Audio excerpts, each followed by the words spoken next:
নমস্কার বন্ধুরা, একটা কথা বলছি, রেগে যাবেন না।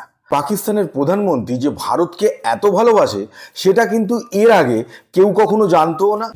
কেন এ কথা বলছি সেটা নিয়ে আজকের ভিডিও। আর তার সঙ্গে এই ভালোবাসার ফলে পাকিস্তানকে ভারত যে রিপ্লাইটা দিল থ্রু ডক্টর জয়শঙ্কর, সেটাতে পাকিস্তানের রাতের ঘুম উড়ে গেছে। এই পুরো বিষয়টা নিয়ে আজকের ভিডিও। দেখুন, 10 থেকে 30 সেপ্টেম্বর নিউ ইয়র্কে ইউএন অ্যাসেম্বলি হয়ে গেল। সেখানে পৃথিবীর সব রাষ্ট্রপ্রধানরা জড়ো হয়েছিলেন। সেখান থেকে আগামী দিনে পৃথিবীর শান্তি কী করে হবে এবং প্রত্যেকটা দেশ তারা নিজেদের সম্পর্কে কি ভাবছে সেইটা বলার সেখানে সুযোগ পায়। সেখান থেকে একটা আন্তর্জাতিক মত তৈরি হয়। সেইখানে সবাই সবার নিজেদের কথাই বলে। আমাদের প্রধানমন্ত্রী নরেন্দ্র মোদীও 23 সেপ্টেম্বর তিনি তার বক্তব্য রাখেন এবং ভারতের আগামী দিনের কি ভিশন পৃথিবীর রেসপেক্টে সেইটা তিনি বলেন। কিন্তু পাকিস্তানের প্রধানমন্ত্রীর যখন সুযোগ আসে পোডিয়ামে ওঠেন এবং যখন তিনি নামেন মধ্যিখানের 20 মিনিট সময় তিনি শুধুমাত্র ভারতকে নিয়েই ব্যয় করেন। ফলে এখান থেকেই বোঝা যায় ভারতকে কতটা ভালোবাসেন। তিনি উঠে থেকে আর শেষ অবধি যে কথাগুলো বললেন সেগুলো হলো 370 ধারা ভারত কেন তুলে দিল। আচ্ছা, সেটা ভারতের তো নিজস্ব বিষয়, সেটা নিয়ে ওদের কেন এত মাথা ব্যথা। এরপরে ভারত নাকি ওই কাশ্মীর উপত্যকায় যেটা আমাদের পার্টে আছে সেইখানে হিন্দুদের নিয়ে গিয়ে আস্তে আস্তে মুসলিম সংখ্যা কমিয়ে দিতে চায় এবং হিন্দু সংখ্যা সেখানে বাড়াতে চায়। আচ্ছা, এইটা কোনো যদি হিন্দুরা গিয়ে সেখানে জমি কেনেও তাতে অসুবিধাটা কোথায়? 1990-এর আগে অবধি কিন্তু আমাদের কাশ্মীর উপত্যকায় হিন্দু মুসলিমের বিরাট কোনো গন্ডগোলের কথা শোনা যায়নি। 90 থেকে একটা রাজনৈতিক স্বার্থে দুটো সম্প্রদায়ের মানুষ সেখানে লড়ালড়ি শুরু করে দেয়। তাই সেখানে আবার নতুন করে একটা হিন্দু মুসলিম ইস্যু তৈরি করার পাকিস্তানের কি সদিচ্ছা সেটা তো বোঝা যায়। তার সঙ্গে কাশ্মীরের মানুষকে অত্যাচার করার জন্য, ইয়ং জেনারেশনকে অত্যাচার করার জন্য নাকি ভারত সেখানে 9 লাখ সেনা ডিপ্লয়েড করেছে। আসলে 9 লাখ সেনা ডিপ্লয়েড করেছে পাকিস্তানের ইউথকে অত্যাচার করার জন্য নয়। ভারতকে যে প্রতি মুহূর্তে পাকিস্তানের সঙ্গে বর্ডার টেরোরিজম গেম খেলতে হয় সেইখানে ভারতকে সেনা তো রাখতেই হবে। তার কারণ যেখানে ভারতের নরেন্দ্র মোদী জিডিপির কথা বলছেন, পাকিস্তানের প্রধানমন্ত্রী জিডিপি বলতে তো তাদের তো টেরোরিজম ছাড়া অন্য কিছু আর নেই। কি নিয়ে কথা বলবেন? তাই ভারতকে নিয়ে সময় খরচা করেছেন। আর সব শেষে তিনি যেটা সবাই জানতো যে তিনি ভারতকে আক্রমণ করতে গেলে এটা ইউজ করবেনই, তা হলো বুরহান ওয়ানির নাম। বুরহান ওয়ানিকে 2016 সালে ভারতীয় সেনা খতম করে দেয়। তার কারণ সে কাশ্মীরের একজন কুখ্যাত জঙ্গি এবং কাশ্মীরের ইয়ং জেনারেশন নাকি তাকেই আইডল মনে করে জঙ্গি হওয়ার দিকে অগ্রসর হচ্ছিল। এটা পাকিস্তানের বক্তব্য। সেই কারণে ভারত বুরহান ওয়ানিকে মেরে দিয়েছে। টেররিস্ট ছিল, মেরে দিয়েছে, সেটা তো দেশ করবেই, না হলে তার সুরক্ষা কি করে হবে। পাকিস্তান তো বুরহান ওয়ানিকে শহীদ ঘোষণা করে দিয়েছিল। যাই হোক, সেটা তাদের ব্যাপার, তারা কি করবে না করবে। এরপরে আসি যে কি কারণে তাহলে শাহবাজ শরীফকে ওইরকম একটা জায়গায় যেখানে কত গুরুত্বপূর্ণ আলোচনা হচ্ছে সেখানে শুধুমাত্র কাশ্মীর এবং ভারতকে নিয়ে সময় খরচা করতে হলো। এটা তো তিনিও জানেন যেটা ভীষণই একটা হাস্যকর জিনিস তৈরি হলো সারা পৃথিবীর মানুষের কাছে। তাও কেন তাকে করতে হলো? তার কারণ পাকিস্তান সরকারের ওপর চাপ পাকিস্তানের সেনাবাহিনী এবং টেররিস্টদের।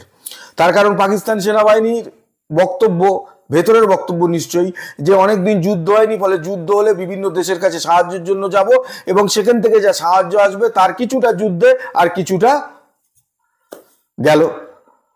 ফলে সেইটা অনেক দিন হয়নি, তাই তাদের অসুবিধা হচ্ছে। আর তার সঙ্গে টেররিস্টরা ভারতে ঢুকতে পারছে না, তারা মুম্বাইয়ের মতো আবার ঘটনা ঘটাতে পারছে না। সেই কারণে তাদের রাগ হচ্ছে যে ভারতকে কিভাবে অপদস্থ করা যায়। সেই জায়গা থেকে কিন্তু এইগুলো বলা। এইবারে এই যে এরা বলছে তার কারণ কিন্তু কিছুদিন আগে রাজনাথ সিং যেমন বলেছিলেন পিওকে নিয়ে যখন ইস্যু হয়েছিল যে পিওকে তো ভারতকে দখল করতে হবে না, পিওকের মানুষ তারা ভারতের সঙ্গে যোগ হওয়ার জন্য রেডি। কয়েক মাস আগের ঘটনা। তার কারণ সেখানে পাকিস্তান মিলিটারি তাদের ওপর যে অত্যাচার, সেখানে যে বিদ্যুৎ উৎপাদন হচ্ছে সেটা সেখানকার মানুষকে না দিয়ে পাকিস্তানের অন্যান্য জায়গাগুলোতে দেওয়া হচ্ছে। যাদের জায়গার বিদ্যুৎ তারা বিদ্যুৎ পাচ্ছে না, তারা অন্ধকারের মধ্যে থাকছে। ফলে এইরকম একটা অবস্থা, সেখানকার মানুষ তাদের সঙ্গে থাকতে চাইছে না, তারা ভারতের সঙ্গে যোগ হতে চাইছে। তাই আমাদের তো পিওকে জোর করে নেওয়ার তো কোনো দরকারই পড়ে না। এরপর উত্তরপ্রদেশের মুখ্যমন্ত্রী যোগী আদিত্যনাথ এক কথা বলেন যে আগামী 6 মাসের মধ্যে আমরা পিওকে আমাদের হয়ে যাবে। এখন এদের দুজনের বক্তব্য ছাড়াও কিন্তু মেন যে বক্তব্য, মানে এই যে শাহবাজ শরীফের বক্তব্যটা আসে এবং তারপরে ভারতের যে রিপ্লাই মিস্টার জয়শঙ্কর দেন, সেইটা শুনে পাকিস্তানের রাতের ঘুম উড়ে গেছে। কি সেই রিপ্লাই ছিল মিস্টার জয়শঙ্করের, সেটাই এখন বলবো। মিস্টার জয়শঙ্কর প্রথমেই বলেন যে পাকিস্তান যে ক্রস বর্ডার টেরোরিজমকে চালিয়ে যেতে চাইছে, সেটাতে পাকিস্তানের যে মনোবাঞ্ছা সেটা কখনোই পূর্ণ হবে না। তার কারণ ভারত মিলিটারিগত দিক থেকে এতটাই স্বাবলম্বী যে পাকিস্তানের টেররিস্টদের থেকে দেশকে রক্ষা করতে ভারতের খুব একটা কোনো অসুবিধা হবে না।